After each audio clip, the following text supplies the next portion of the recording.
크리스천 헤럴드 애청자 여러분 안녕하십니까?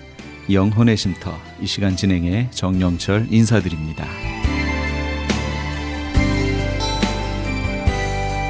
크리스천 헤럴드는 신문을 시작으로 라디오, 이제는 공중파 채널인 18.10을 통해 텔레비전으로도 함께 하실 수 있습니다. 이 시간에 방송되는 모든 목사님들의 설교를 인터넷 웹사이트 chtv1810.com을 통해 다시 들으실 수 있습니다. 하루를 귀한 말씀과 찬양으로 마감하시는 귀한 시간 되시기 바랍니다.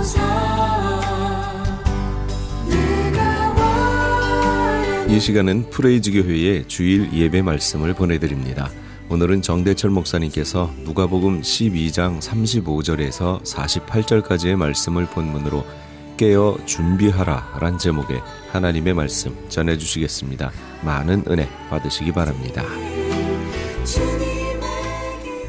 그것이 크던 작던 그걸 얼마나 우리가 충성스럽게 잘 감당하느냐, 이게 굉장히 중요하다라는 겁니다. 그래서 43절에 뭐라고 말씀하시냐면, 주인이 이를 때에 그 종이 그렇게 하는 것을 보면 그 종은 복이 있으리로다. 그렇게 자신의 청지기 직분을 잘 감당한 자에게 주시는 축복의 선언이라는 말씀입니다. 어떤 축복일까요? 44절 한번 읽어보세요. 시작. 내가 참으로 너희에게 이르노니 주인이 그 모든 소유를 그에게 맡기리라. 여러분 보세요. 주인이 출타 중에도 재물을 늘리고 종들을 잘 관리를 하고 때를 따라 그들에게 양식을 나누어 주고, 이런 충성스럽게 잘 일을 한 청지기에게 임할 복이 무엇인지를 보여주는 구체적인 구절입니다. 그 모든 소유를 그에게 맡기신대요. 그 얘기는 뭐냐면, 우리가 이런 말로 생각해 볼 수 있어요. 따라해 봅시다. 상급. 여러분, 성경에 상급에 대한 이야기가 굉장히 많이 나옵니다. 그런데 또 상급에 대한 이야기를 설교를 하려고 하거나 상급에 대한 설명을 하려고 하면 이게 또 쉽지가 않아요. 이게 참 쉽지가 않아요. 분명히 상급에 대한 부분이 성경에 존재하는데 이게 참 쉽지가 않아요. 그런데 어쨌든 그 모든 소유를 그에게 맡기리라. 하늘의 상급, 하늘나라의 기업, 이런 것들을 우리가 염두에 둘 수 있다는 거죠. 어떤 사람에게 주님이 오시기까지 그가 맡기신 모든 것을 잘 수행하는 자들, 그 성도들에게 주어지는 복이라는 거예요. 그런 의미에서 충성된 종은 복되다라고 이렇게 성경에서 말하고 있는 겁니다. 그러면 반대로 악한 종은 어떻습니까? 45절 한번 읽어볼래요? 시작. 만일 그 종이 마음에 생각하기를 주인이 더디오리라 하여 남녀 종들을 때리며 먹고 마시고 취하게 되면, 보세요. 여기서 선한 종과는 다르게, 아주 충실한 청지기하고는 다르게 악한 종이 악하게 행동하는, 다시 말하면 충성하지 않은 그 동기가 뭐냐? 그 동기가 뭡니까? 오늘 45절 말씀해 볼 때, 아니, 주인이 더디 올 거라고 생각하는 거예요. 주인이 늦게 언젠간 오시긴 오시겠지, 그러나 늦게 오시겠지라고 생각한다라는 거죠. 주인이 오시려면 아직 멀었다라고 생각을 하고 있다라는 겁니다. 이 얘기는 곧 무슨 얘기냐면, 악한 종은, 다시 말하면 악한 교인은 주의 재림의 때가 오래 걸릴 것이라고 생각한다는 거예요. 준비하라, 마라나타, 이런 얘기를 아무리 떠들어도 피부에 와 닿지 않아. 내가 살아있는 동안에 오실 것 같지도 않고, 오시긴 오시나? 별로 믿어지지도 않을 뿐더러 오시더라도 내가 살아있을 때 오실 것 같지도 않고. 그런데 여러분, 중요한 게 또 뭐 하나 있는지 아세요? 예수님이 오시는 것보다 어쩌면 내가 예수님께 가는 게 더 빠를 수도 있다는 건 염두를 안 둬. 재림 그러니까 예수님이 진짜 공중에 재림하시는 그것만 생각하고 간과하는 것이, 내가 먼저 예수님 앞에 갈 수 있다는 사실을 간과하는 거예요.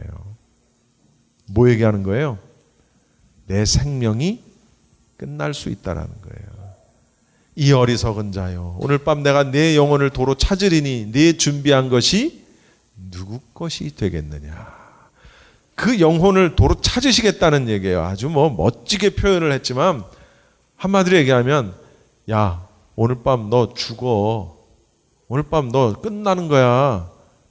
그런데 이게 뭐 하는 짓이니? 네 창고에다가 곳간에다가 아주 먹을 것 잔뜩 싸놓고 내 영혼아 이제는 평안히 즐거이 한번 놀아보고 즐겨보자.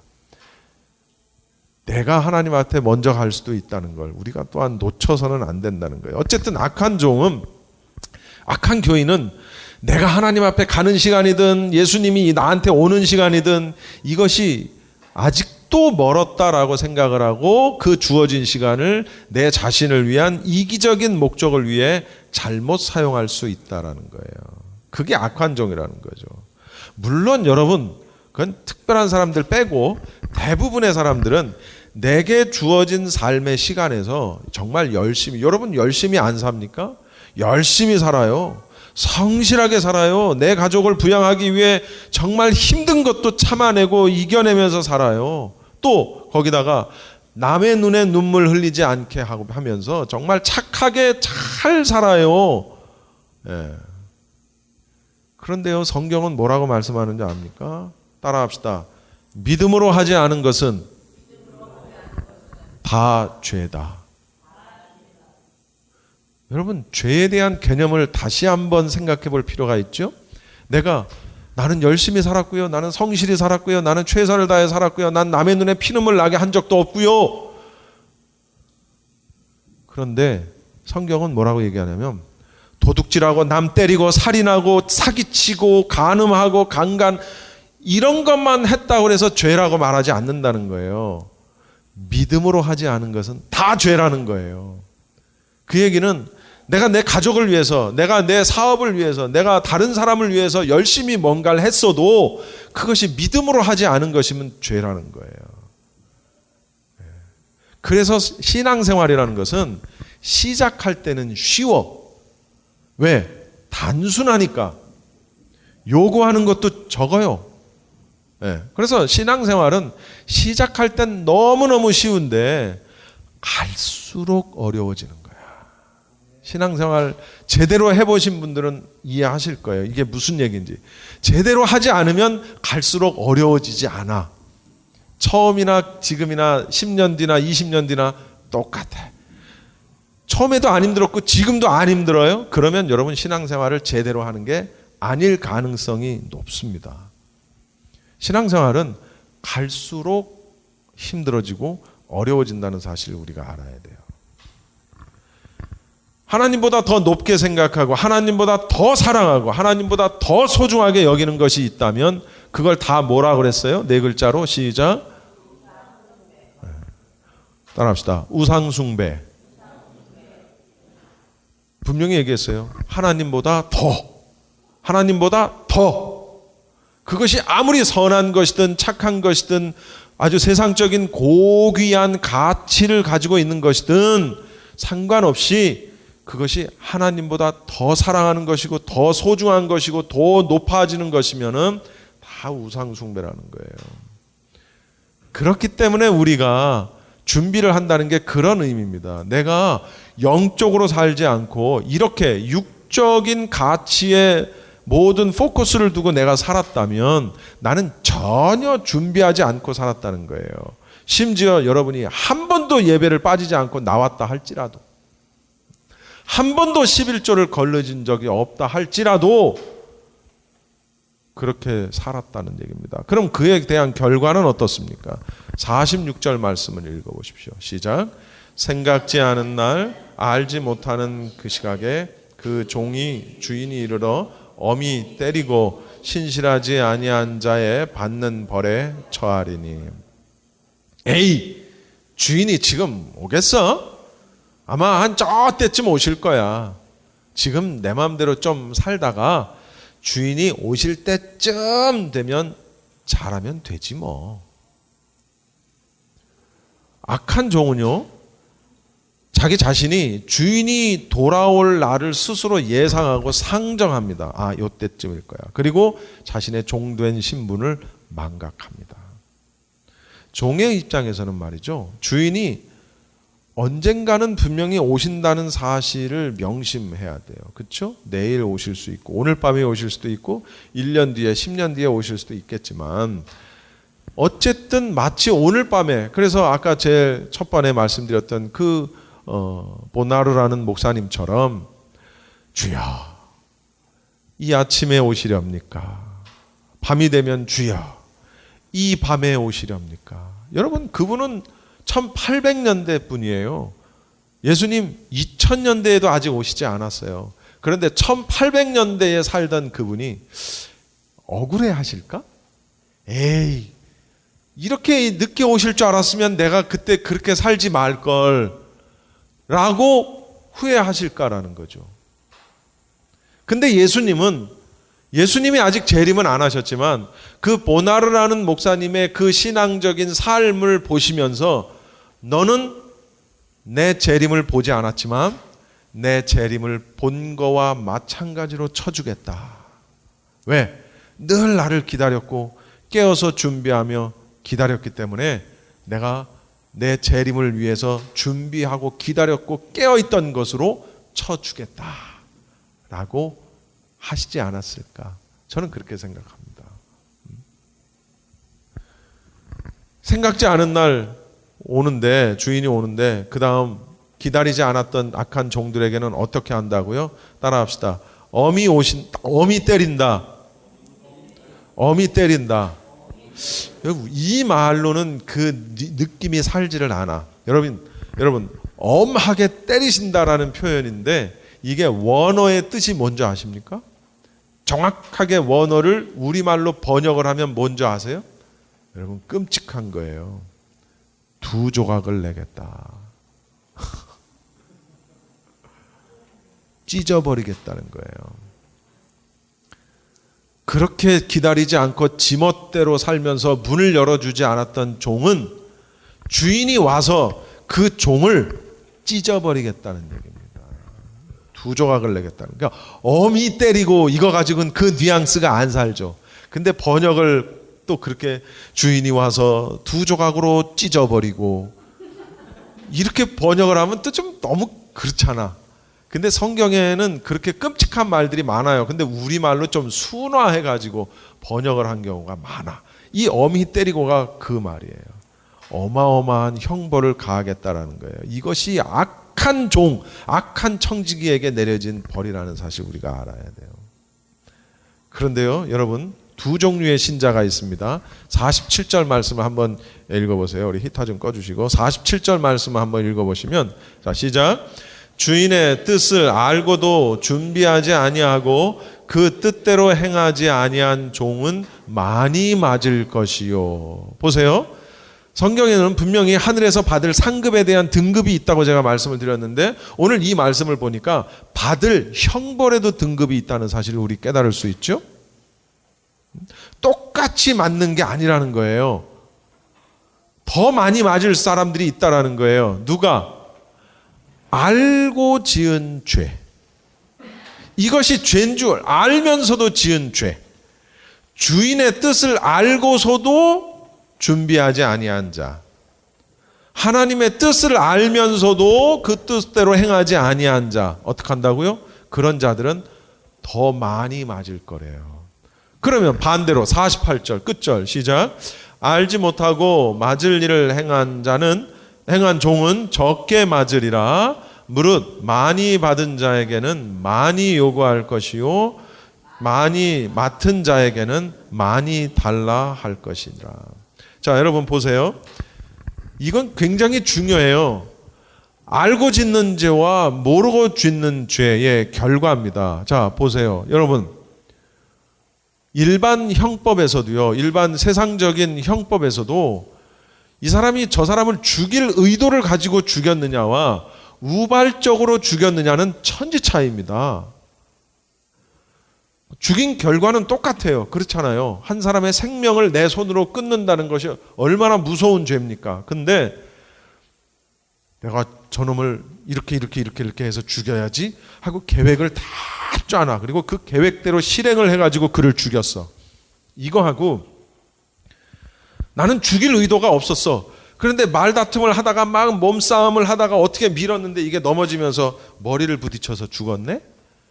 죽은 결과는 똑같아. 그런데 형벌의 내용이 달라요. 그 근거는 뭐예요? 내가 고의적인 계획적인 살인이었냐? 우발적인 살인이었냐? 그렇기 때문에 교통사고로 사람을 죽이고 나면 그 운전기사가 그렇게 많이 형을 살지 않습니다. 왜? 그건 우발적인 어쨌든 법규를 지키지 않아서든 뭐든 그러나 그를 죽이려고 하는 의도가 없었기 때문에 싸우다가 사람을 죽게 하는 경우도 있잖아요. 아까 말씀드린 대로 몸싸움하다 넘어졌는데 죽을 수도 있어요. 그거하고 내가 그 사람을 불러내서 여기로 데려다가 이렇게 해가지고 이렇게 해서 이렇게 죽여야지, 이건 다른 거예요. 근데 영적으로도 똑같다는 거예요. 이것이 죄인 줄 알면서 짓는 죄와 이것이 죄인 줄 모르고 짓는 죄는 다르다는 거예요. 더 많이 맞을 거라는 거예요. 조금 덜 맞을 거라는 거예요. 맞는 건 똑같아. 2조각 아니라 10조각을 낼 수도 있겠죠.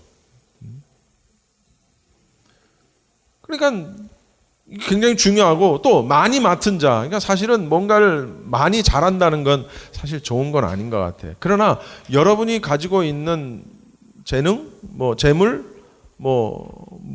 사명, 무엇이 됐든지 간에 그것이 하나든 둘이든 셋이든 그걸 맡았으면 최선을 다해서 충성을 다해야 된다는 거예요. 많이 가졌으면 그만큼 많이 요구하신다는 거예요. 이만큼을 가졌는데, 하나님이 이만큼을 주셨는데 요만큼밖에 못하면 이만큼을 하나님이 책임을 물으시겠다는 거예요. 그런데 반대로 나는 물질도 없고 나는 능력도 없고 몸도 약하고 나는 아무 재능도 없고 이만큼밖에 할 수 없는데 이만큼에서 내가 이만큼을 감당하려고 애를 썼으면은 하나님이 그에 상당하는 상급으로 그걸 보상하시겠다는 거예요. 이것이 영적인 원리입니다. 이것이 알고도 준비하지 않고 그 뜻대로 행하지 아니한 종은 많이 맞을 수밖에 없어요. 여러분은 손해야, 그런 의미에서. 왜? 우리 교회는 계시록을 굉장히 중요하게 여기고 재림의 소망을 가르치고 마지막 날 어떻게 해야 될 것이라는 부분에 대해서 끊임없이 설교를 하고 있잖아요. 그리고 끊임없이 여러분이 그걸 들으시잖아요. 그러니까 나는 몰랐다라고 말할 수 없다는 거예요. 내가 지금 하나님 나는 몰랐는데요. 무슨 소리?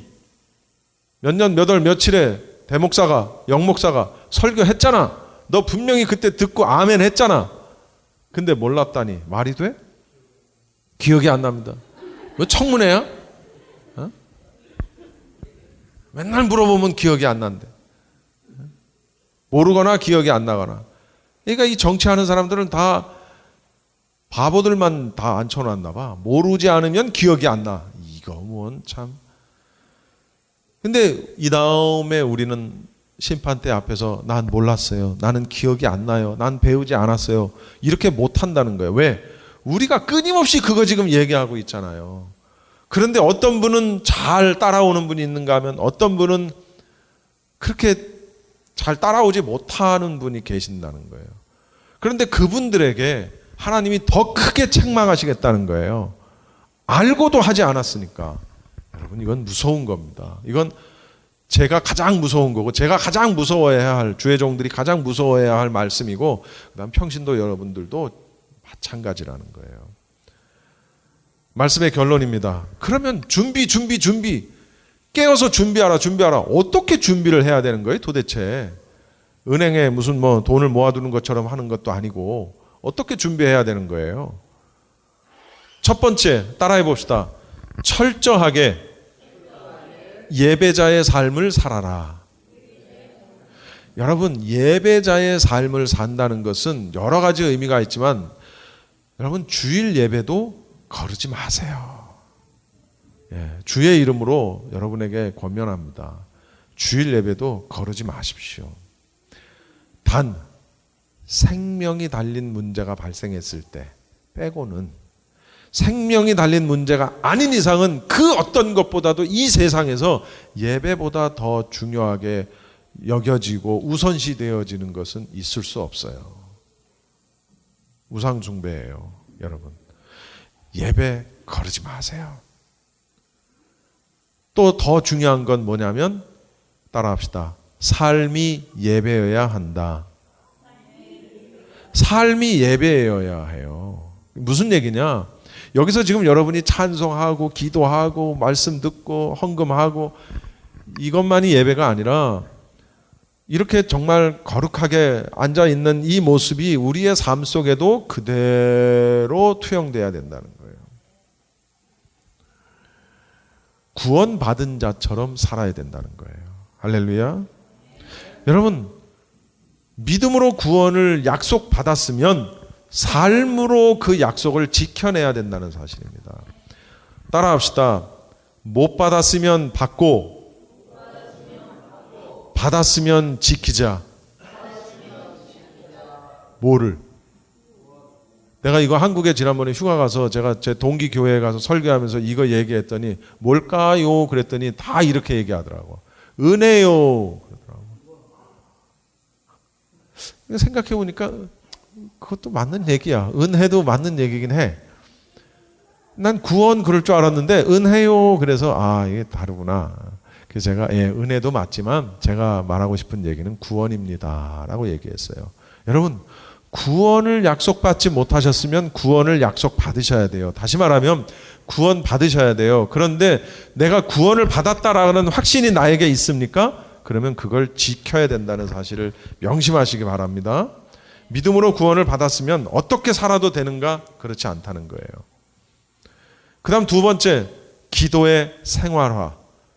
기도는 영혼의 호흡이래요. 성경에 보면. 여러분 한번 지금부터 1분 동안 숨 쉬지 말아 보십시오. 시작. 숨 쉬지 마요. 1분 동안 시작. 1분 동안 숨 안 쉬어도요 얼마나 고통스러운지 몰라요. 조금만 지나면 꼴까닥합니다. 근데 기도가 그 호흡이래요. 호흡. 여러분 숨 쉬지 못하면 산소 공급이 안 돼서 우리 죽어요. 영도 마찬가지라는 거예요. 기도라는 건 하나님과의 대화, 영혼의 대화, 호흡, 하나님과의 교제, 교통이라는 거예요. 저녁 기도에 잘 나옵시다. 할렐루야. 그 다음에 마지막으로 말씀을 읽고 공부하는 거. 말씀을 읽고 공부하고 하나님의 뜻을 말씀을 통해 깨닫고 그리고 그 깨달은 말씀을 세상 속에서 사는 거예요. 그 말씀대로 사는 거예요. 준비라는 게 별거가 아니에요. 다른 어떤 무슨 산에 올라가서 막 소나무 하나 뽑을 만큼 기도해야 되고 그런 거 아니에요. 여러분이 삶 속에서 열심히 사업도 하시고 직장도 다니시고 열심히 친구도 만나시고 이것도 하시고 저것도 하시고 다 하시지만 늘 우리의 관심은 하나님의 나라와 그의 의. 거기에 포커스를 두고 때를 따라 기도하고 예배하고 공부하고 나에게 주시는 하나님의 뜻이 무엇일까? 내가 무엇을 하기를 원하실까? 라는 걸 끊임없이 연구하면서 기도하면서 사는 것. 그것이 바로 말씀대로 살고 깨어 기도하는 것이다 라는 사실을 우리가 알아야 합니다. 할렐루야. 이소부와 얘기 하나 하고 마칠게요. 사자하고 당나귀하고 여우가 힘을 합쳐서 사냥을 합니다. 사냥을 한 사냥품을 놓고 이제 나누는데 사자가 당나귀한테 이렇게 얘기했어요. 자, 네가 한번 이걸 공평하게 나눠보거라. 그랬더니 당나귀가 똑같이 셋으로 나눴어요. 그랬더니 사자가 이건 공평하지 못해 그러면서 그 자리에서 당나귀를 잡아먹어 버렸어요. 그 다음엔 여우에게 사자가 말합니다. 이번엔 네가 한번 나눠보거라. 그랬더니 여우가 이렇게 보더니 사자 것은 이만큼을 주고 자기 건 요만큼만 가요. 그러니까 사자가 야, 너 참 공평하게 잘했구나. 어떻게 이렇게 지혜로운 생각을 했느냐라고 물어보니까 여우가 이렇게 대답을 합니다. 어떻게는 뭘 당나귀가 죽은 거 보고 생각했지. 이렇게 답을 했다는 거예요. 여러분 여기서 얻을 수 있는 교훈이 뭘까요? 다른 사람에게 벌어진 일들을 보고 내가 나의 일을 생각하는 게 지혜라는 거예요. 당나귀가 죽은 걸 보고 저렇게 하면 안 되는 거구나 라는 걸 내가 깨닫는 거예요. 내 주변에 일어나는 일들을 보면서 저 일이 나에게도 일어날 수 있구나.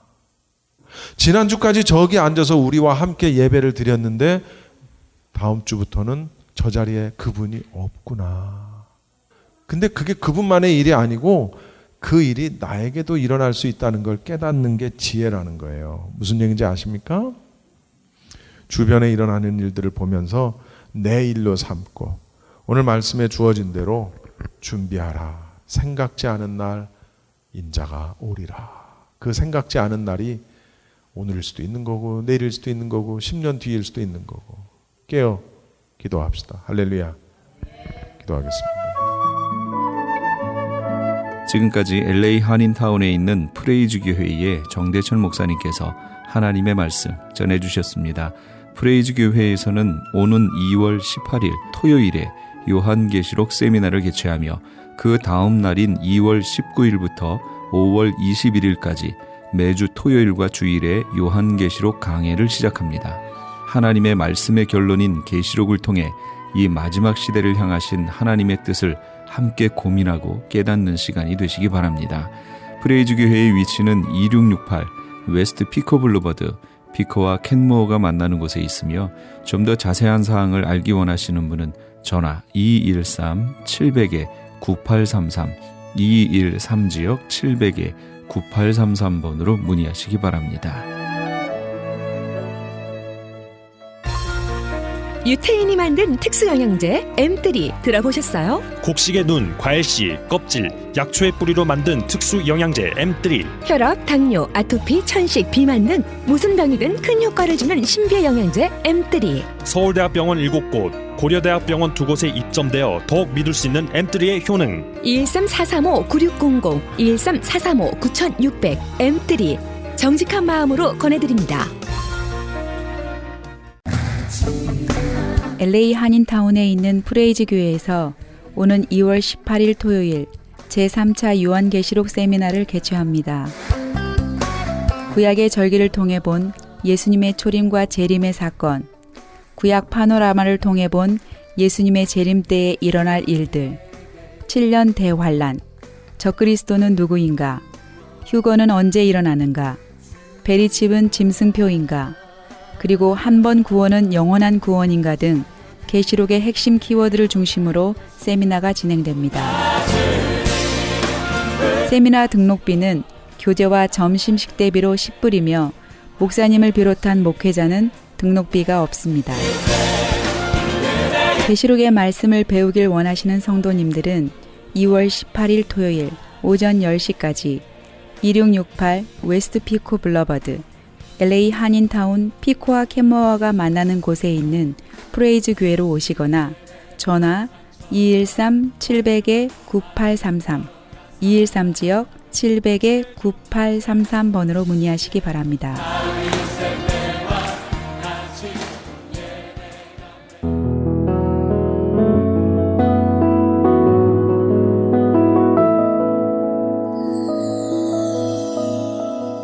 지금 여러분께서는 AM 1650과 인터넷을 통해 미 전역과 전 세계로 방송되는 크리스찬 헤럴드의 영혼의 쉼터 함께하고 계십니다.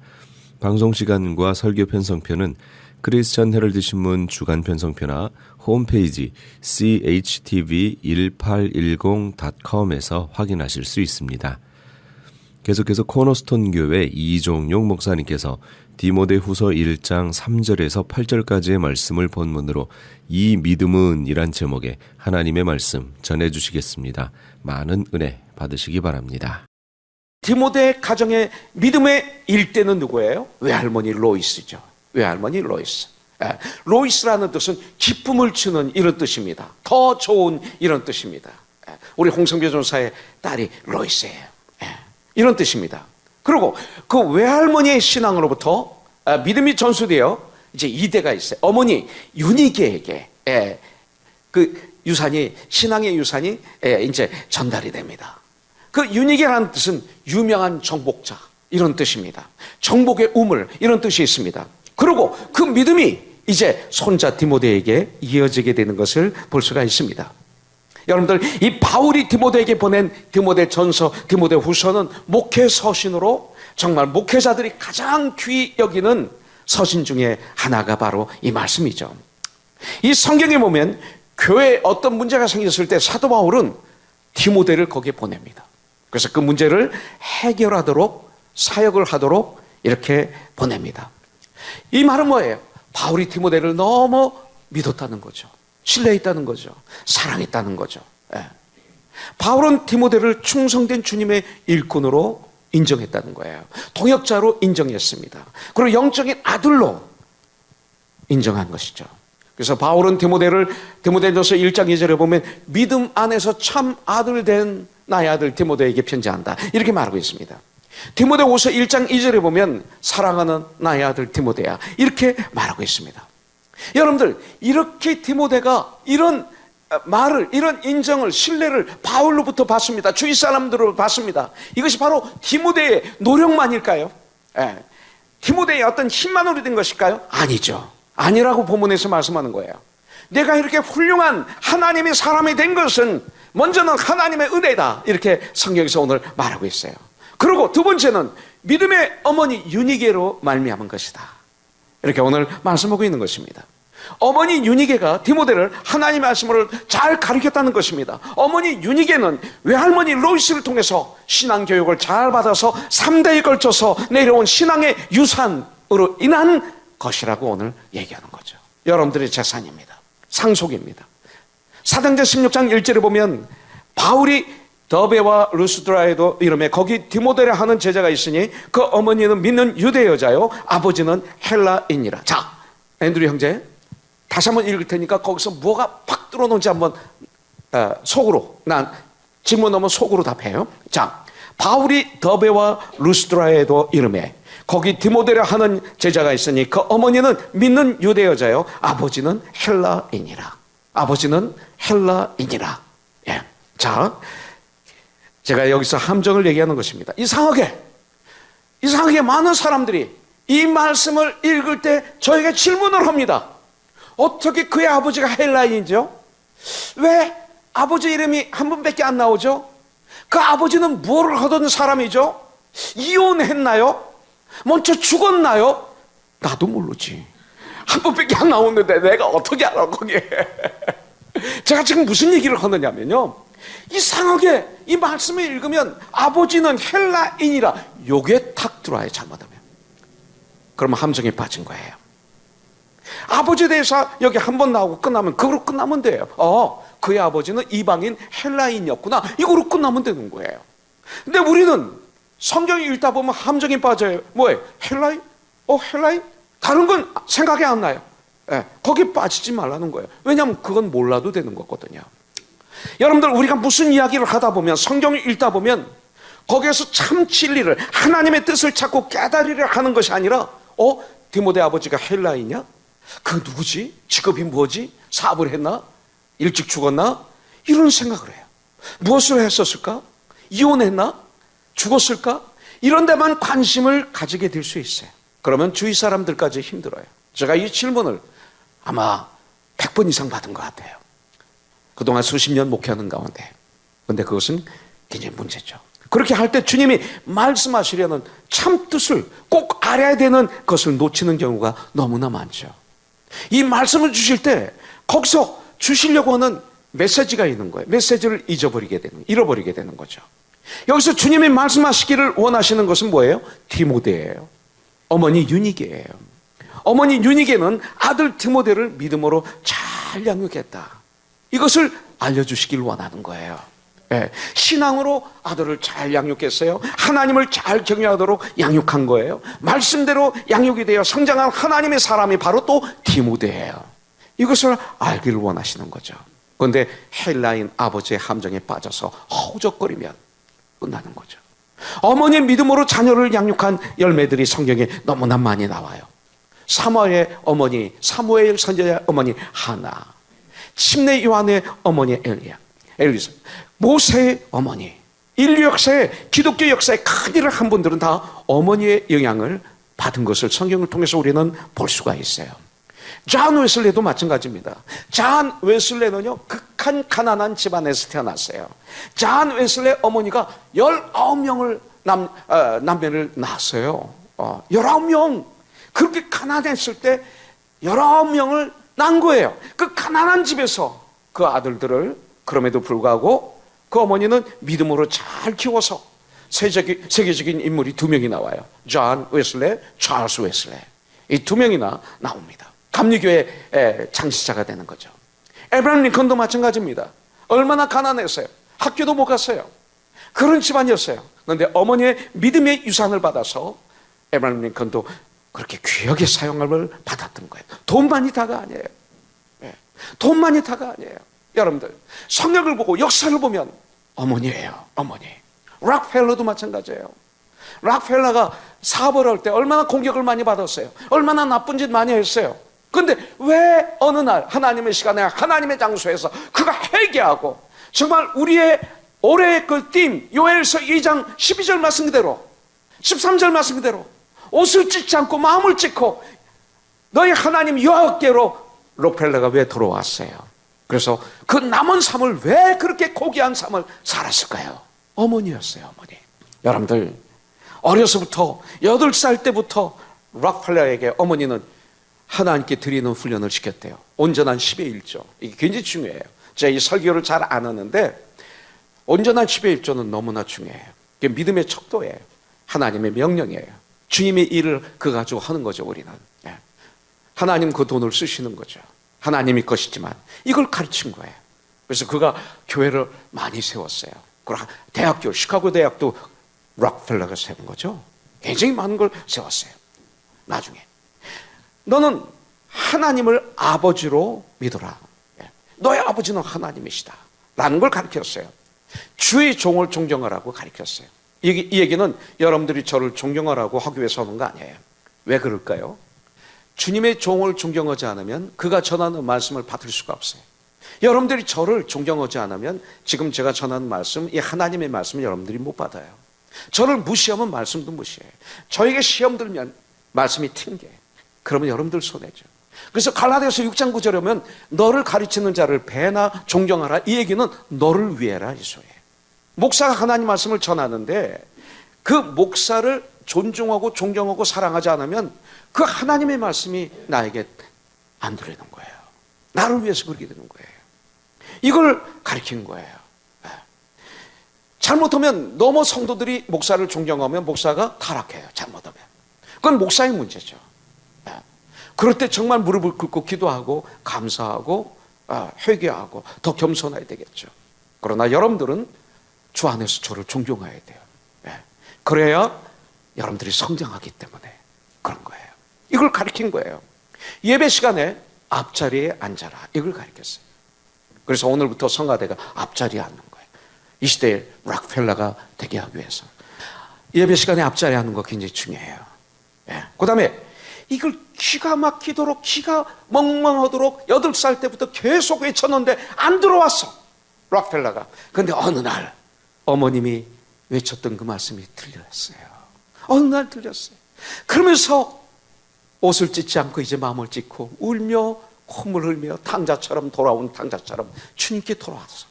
그런 위대한 일을 한 거죠. 어머니였어요. 어머니. 어머니는 천국 가고도 역사예요. 이게 어머니의 사랑이에요. 아침에는 성경을 읽고 오직 예수 그리스도. 우리 알잖아요. 다른 거 다 해봤잖아요. 오직 예수님이시죠. 주 예수 그리스도로 나를 무장하여 나를 이기고 세상을 이겨야 돼요. 저는 이 세상에서 가장 힘든 전쟁이 제가 저와 싸울 때예요. 제가 저와 싸울 때 누가 나를 도와줘야죠? 우리 주님이 도와주시거든. 그래서 나를 이길 수가 있어요. 그러면 세상을 이기는 거예요. 나를 이긴 사람만 세상을 이겨요. 나한테 매일 치는 사람이, 믿음 생활을 제대로 못하는 사람이 어떻게 세상을 변화시켜요? 어떻게 세상을 이깁니까? 우리 예수 믿는 우리들이 이 시대를 준비하고 미래를 준비하고 인류에게 큰 공헌하는 저와 여러분들이 되기를 주님의 이름으로 축복합니다. 그렇기 때문에 믿음보다 더 큰 일이 없어요. 예수 믿는 믿음으로 바로 서는 것보다 더 귀한 것은 이 땅에 없어요. 주 예수보다 더 귀한 것은 없는 거예요. 예수 잘 믿는 걸 배워야 돼요. 우리가 배워도 바른 신앙을 배워야 돼요. 올바른 신앙. 열심히 있는데 잘못된 신앙이면 얼마나 불쌍합니까? 오늘 우리나라의 교회도 얼마나 많아요. 교회 나가는 분들이 얼마나 많이 있어요. 그런데 진정 그리스도인들은 많지 않은 건 사실 아닙니까? 주님이 2000년 전에 말씀하셨어요. 내가 말세에 믿는 자를 보겠느냐 말씀하셨거든요. 여러분들은 가장 귀한 재산, 그래서 그 재산을 여러분들의 후손에게, 여러분들이 자녀에게 줄 수 있는 유산, 그것은 뭘까요? 가장 귀한 유산. 예수님을 영접한 이후, 나의 주인으로 구원자로 영접한 이후, 외할머니 로이스와 디모데 어머니 유니게는 바울과 주 안에서 아주 특별한 가까운 사이였음을 알 수가 있어요. 예수를 정말 영접하면 가정은 이렇게 바뀌어요. 예수 모르면 가정이 얼마나 아파요. 그렇잖아요. 아까 동환 형제가 중요한 얘기했어요. 떠나지만 같은 큐티를 가지고 매일 하면 어느 날인가 여기 왔을 때 서먹서먹하지 않을 것입니다. 여러분들의 가정이 바로 이것이 문제가 아니겠습니까? 여러분들, 디모데후서 1장 5절에 보면 이는 내 속에 거짓이 없는 믿음이 있음을 생각함이라. 이 믿음은 먼저 내 외조모 로이스와 내 어머니 유니게 속에 있더니 내 속에도 있는 줄을 확신하노라 그랬어요. 여러분들, 1장 3절에 보면 내가 밤낮 간구하는 가운데 쉬지 않고 너를 생각하여 청결한 양심으로 조상적부터 섬겨오는 하나님께 감사한다. 바울이 이렇게 말하고 있어요. 바울이 지금 이렇게 말하는 것은 뭡니까? 바울이 외할머니 로이스와 어머니 유니게, 그리고 디모데를 정확하게 알기 때문에 이렇게 얘기하지 않겠습니까? 여러분들, 청결한 양심으로 조상적부터 섬겨오는 하나님께 감사하는 마음을 외손자인 아들인 디모데와 다른 사람에게 어머니와 외할머니는 보여주며 살았던 것이에요. 바울이 인정하는 거예요. 외할머니는, 어머니는 청결한 양심으로 조상적부터 섬겨오는 하나님께 감사하는 믿음을 가지고 있었고, 그것을 외손자에게 보여줬고, 어머니는 아들에게 보여주는 삶을 살았고, 주에 보여주는 삶을 살았다는 것입니다. 예수를 믿는 그 믿음이 바로 그들의 삶이었던 것을 볼 수가 있어요. 그래서 바울은 디모데의 믿음을 거짓이 없는 믿음이라고 얘기하고 있어요. 이것처럼 귀한 말이 없어요. 이 같은 거짓이 없는 믿음을 가진 디모데의 믿음으로 인하여 바울은 기쁨이 넘치고 있음을 바울이 이 디모데후서에서 표현하고 있어요. 바울의 기쁨은 바로 이거였습니다. 그리고 바울은 디모데의 거짓이 없는 믿음을 외할머니 로이스와 어머니 유니게로부터 재산으로 유산받은 것이라고 오늘 우리에게 가르쳐주고 있는 것입니다. 이렇게 바울은 디모데의 믿음과 그의 외할머니와 그의 어머니의 믿음을 정확하게 알고 있었고, 그리고 칭찬을 하고 있는 거예요. 여러분들, 이것이 목사와 성도와의 관계가 돼야 돼요. 목사가 성도를 모르면 안 돼요. 바울은 정확하게 알았어요. 이 시대 목사의 함정이 뭔지 아세요? 성도를 너무 모른다는 거예요. 누군지를 몰라요. 요한복음 10장에 보면 양은 목자를 알고 목자는 양을 알아요. 음성을 알아요. 예수님이 우리의 목자시지만, 그러나 교회에서 목사, 패스터링 할 때는 목사는 여러분들을 알아야 돼요. 여러분들은 저를 알아야 돼요. 이게 교회고 이게 전가족인데, 이 시대는 잔뜩 모아서 그냥 말씀만 조금 듣다 헤어지면 교회라고 생각하는데, 이것은 성경에서 말하는 교회, 가족은 절대 아니에요. 부모들의 주일 성수의 모습을 주세요. 예배드리는 모습을 이걸 주세요. 아무리 중요한 일이 있어도 가장 중요한 게 예배라는 사실, 이걸 가르쳐줘야 돼요. 그렇지 않으면 예배를 너무 무시해요. 그러면 하나님을 무시하는 삶이에요. 이런 삶을 가르치게 돼요. 기도하는 모습을 유산으로 주세요. 어른을 존경하는 그 모습을 유산으로 주세요. 정직하게, 직장에서 사업자에서 정직하게 땀을 흘리면서 누가 보든 안 보든 정말 충성스럽게 예수님에게 하듯 그렇게 열심히 일하는 모습을 유산으로 주세요. 예수님 안에서 남을 돕는 모습을 유산으로 주세요. 바로 이것입니다. 그래서 디모데는 젊은 나이에 교회 지도자가 됐어요. 복되고 아름다운 사역을 할 수 있었던 것은 디모데에게는 신앙의 유산이 있었기 때문에 그래요. 외할머니와 어머니를 통해서 물려받은 유산, 신앙의 유산. 근데 어떤 유산을 물려받았어요? 3절에 보니까 청결한 양심을 물려받았어요. 청결한 양심. 여러분들, 양심에도 몇 가지가 있어요. 화인 맞은 양심이 있어요. 디모데전서 4장 2절을 보니까 자기 양심이 화인을 맞아서 외식함으로 거짓말하는 자들이라. 이런 외식하는 사람, 거짓말하는 자, 죄를 범하고도 부끄러워할 줄 몰라요. 이제는 죄에 중독이 걸려서 가책을 못 느끼는 양심, 양심의 화인을 맞은 양심, 더러운 양심도 있어요. 디도서 1장 15절에 보니까 깨끗한 자들에게는 모든 것이 깨끗하나 더럽고 믿지 아니하는 자들에게는 아무것도 깨끗한 것이 없고 오직 그들의 마음과 양심이 더러운지라. 죄에 오염된 양심, 더럽고 추한 양심, 이런 것들을 우리 자녀에게 물려주면 안 돼요. 근데 3절에 보니까 청결한 양심, 선한 양심을 예수님의 보혈의 피로 죄지침을 받고 죄에 오염지지 않도록 기도와 말씀에 아주 전력해서 정말 회개하는 삶, 거룩한 삶을 살아가는 모습을 선물로 주는 거죠. 그게 바로 요엘서 2장 12, 13절 아닙니까? 여호와의 말씀에 너희는 이제라도 금식하고 울며 애통하고 마음을 다하여 내게로 돌아오라 하셨나니 너희는 옷을 찢지 말고 마음을 찢고 너희 하나님 여호와께로 돌아올지어다. 그는 은혜로우시며 자비로우시며 노하기를 더디하시며 이내가 크시사 뜻을 들이켜 재앙을 내리지 아니하시나니. 청결한 양심이에요. 하나님의 뜻을 따라 살도록 하는 역사, 이걸 선물로 주세요. 여러분들 청결한 양심을 가졌습니까? 요엘서 2장 12, 13절 말씀과 기도로 거룩하여지니라, 이겁니다. 그 다음에 디모데는 어떤 유산을 받았어요? 눈물의 기도의 유산을 받았어요. 여러분들 기도의 중요성은 더 이상 말할 필요가 없어요. 그만큼 중요한 거예요. 자녀들에게 기도하는 손을 보여주는 부모가 돼야 돼요. 이걸 보여주세요. 디모데는 눈물로 기도하는 것을 보면서 자랐어요. 기도하는 것을 유산으로 물려받았어요. 히스기야는 기도를 통해서 생명을 연장받아요. 다윗은 엄청난 범죄, 살인죄, 간음죄를 범했어요. 엄청난 죄악 중에 심판해서 죽을 수밖에 없었던 그가 눈물 콧물을 흘면서 주님께 돌아와 참 주님께 돌아오는 회개함으로 말미암아, 기도함으로 말미암아 용서함을 받아요. 로이스와 유닉의 눈물로 하나님께 기도하는 부모였어요. 바울의 눈물의 기도를 디모데는 보면서 성장했어요. 여러분들 무엇보다도 자녀들에게 기도하는 법을 가르쳐 주세요. 여러분들 기도하는 행복을 보여줘야 됩니다. 일생을 기도하는 삶을 살아가도록 기도하는 것을 물려주시기를 주님의 이름으로 축복합니다. 디모데전서 4장 5절에 보면 하나님의 말씀과 기도로 너는 거룩하여 지니라. 내 생각으로 말하고 내 경험으로 내 지식으로 내 능력으로 모든 걸 하고 생각하고 말하고 결정하면 그거는 더러운 거죠. 근데 말씀을 통해서 내 생각을 어저스트 하고, 말씀을 통해서 이 말을 어저스트 하고, 생각을 어저스트 하고, 결정을 어저스트 하며 주님께 기도하면서 그러면서 한 발 한 발 걸어가는 삶을 거룩한 삶이라고 성경은 말하고 있어요. 거짓 없는 믿음을 그는 선물로 받았어요. 디모데 후서 1장 7절을 보니까 하나님이 우리에게 주신 것은 두려워하는 마음이 아니요 오직 능력과 사랑과 절제하는 마음이라고 그랬어요. 오늘날 우리 가정에게도 위기가 많아요. 아까도 말씀드렸지만 이 시대 돌아가는 것을 보면 하루가 다르게 우리가 악을 향해서 막 달려가는 것 같아요.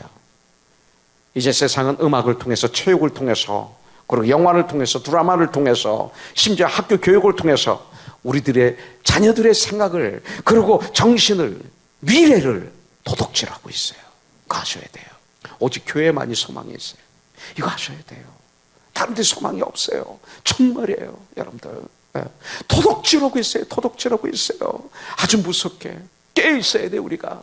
여러분들, 사람은 사람을 바로잡을 수 없어요. 아내가 남편을 어떻게 해요? 남편이 아내를 어떻게 바로잡아요?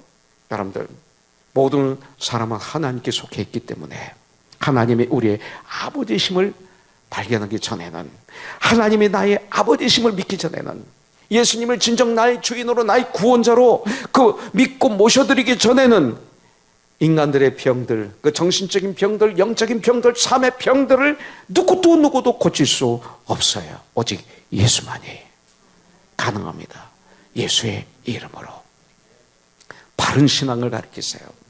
마태복음 16장 16절에 보면 너희들은 나를 누구라고 믿느냐? 주는 그리스도요 살아계신 하나님의 아들이십니다. 아까 나탈리, 또 조이, 시아, 거기서 그렇게 신앙을 고백하잖아요. 바른 신앙, 예수 그리스도만이 하나님의 아들이시고 구원자이십니다. 정확하게 고백하잖아요. 나탈리는 VBS 여름 성경학교 때 예수를 영접했다고 그랬어요. 여름 성경학교가 이렇게 중요해요. 조인가요? 시안가요? 수련회에서 예수를 영접했다고 그랬어요. 얼마나 감사하죠. 예. 바른 신앙은 마귀가 이기지 못해요. 그러나 잘못된 신앙은 마귀가 우리를 가지고 놀고 초롱하는 것입니다. 무엇이든지 그렇습니다. 바른 길을 걸어가면 든든합니다. 그러나 바른 길을 살아가면 아무 문제가 없습니다.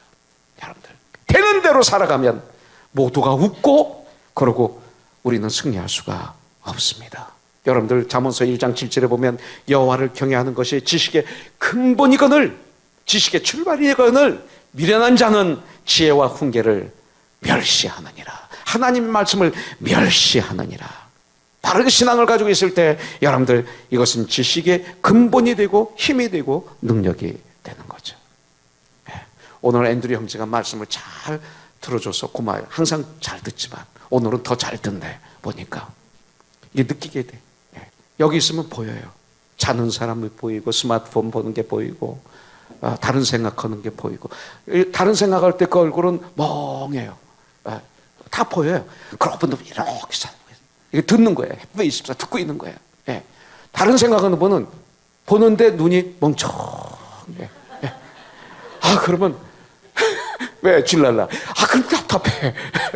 답답해. 너무 아파요 마음에. 이건 저를 위해서 오는 게 아닌데, 그죠? 아파요. 바른 교회관을 심어주십시오, 여러분들. 그래서 이 세상에서 가장 부러운 가정은 돈 많으면 좋겠죠. 권력 있는 가정 좋겠죠. 그러나 그거보다는 예수님을 제일 우선순위로 모시고 부모를 공경하고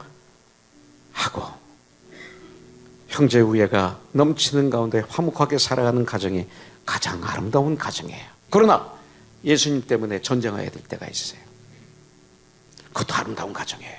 예수님 때문에 때때로 가끔 엄청난 전쟁을 해야 될 때가 있어요. 아름다운 가정이에요.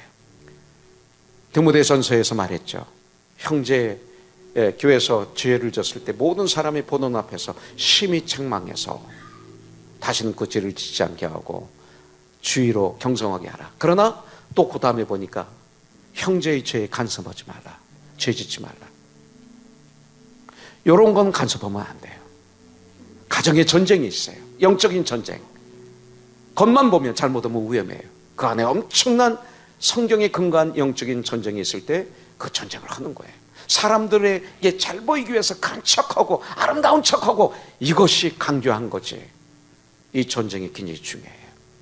이런 전쟁을 우리가 하면서 승리하는 삶을 우리가 살아야 돼요.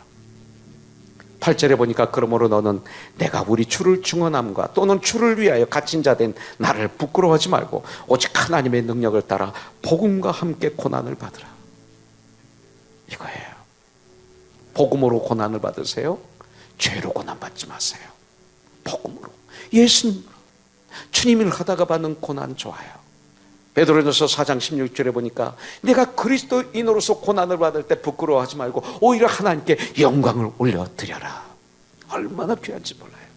이런 고난, 죄를 져서 나오는 고난이 있을 때는 빨리 주님께 돌아오시고 회개하시고, 주님의 복음으로 인해서 당하는 고난이 있을 때는 하나님께 영광을 올려드리는 우리가 되시고, 유니스처럼, 유니게처럼, 로이스처럼 이 시대의 우리의 디모데를 말씀으로 바로 세우는 이런 놀라운 전쟁에서 주님의 이름으로 승리하시기를 간절히 축원합니다. 지금까지 코너스톤 교회 이종용 목사님께서 귀한 하나님의 말씀 전해주셨습니다. 코너스톤 교회는 24,428 사우스 벌몬트 애비뉴 하버시티에 위치하고 있습니다. 이 시간 방송 들으시고 신앙상담 원하시는 분은 전화 310지역 530-4040 310지역 530-4040번으로 문의하시기 바랍니다.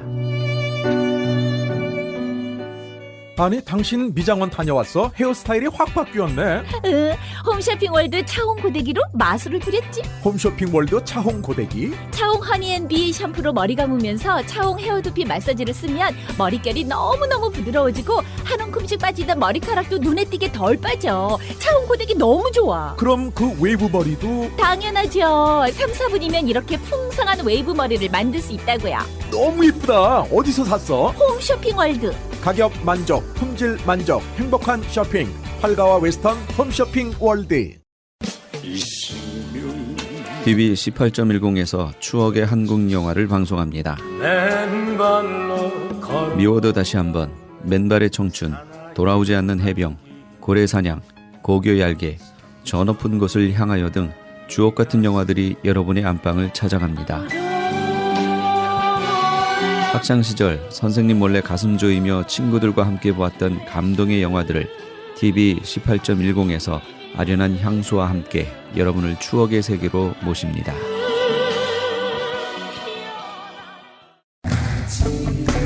LA 한인타운에 있는 프레이즈 교회에서 2월 19일부터 매주 주일 오후 2시와 매주 토요일 오후 3시에 요한계시록 3차 강해를 5월 말까지 진행합니다.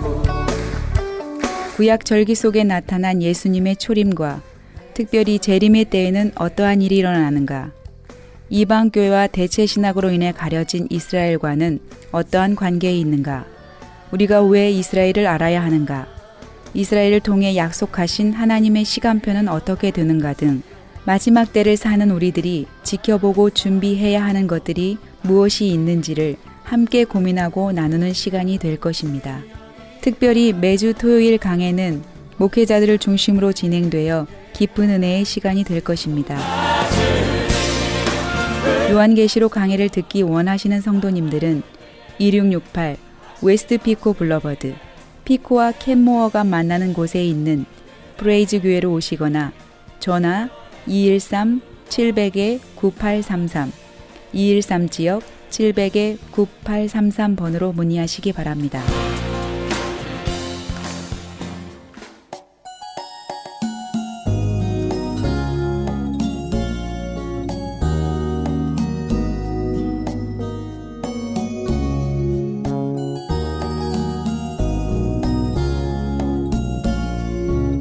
성경 은유 영해라는 책에는 하나님의 성도들을 밀에 비유합니다.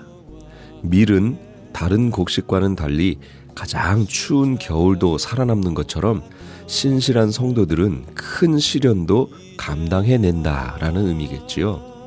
밀은 겨울에 죽은 것처럼 보이지만 봄이 되면 다시 소생하듯 경건한 성도는 핍박과 환난 동안은 죽은 것처럼 보이나 성령의 봄바람이 불면 완전히 다시 살아납니다.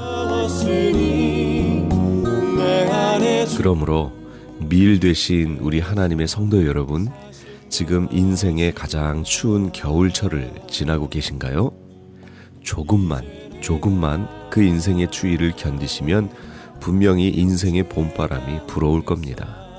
그때까지 기도로서 인내하시고 우리 주님과 동행하시기 바랍니다. 반드시 성령의 봄바람이 불어옵니다. 오늘도 우리 주님을 깊이 묵상하시는 이 밤이 되시기 바랍니다.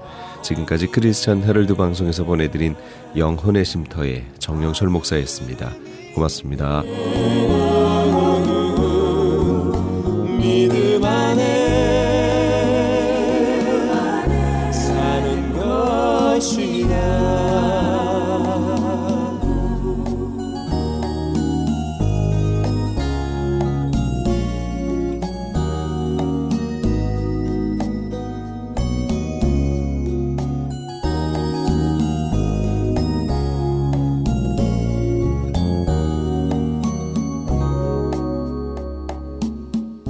내가 그리스도와 함께 십자가에 못 박혔으니 이제 내가 산 것 아니요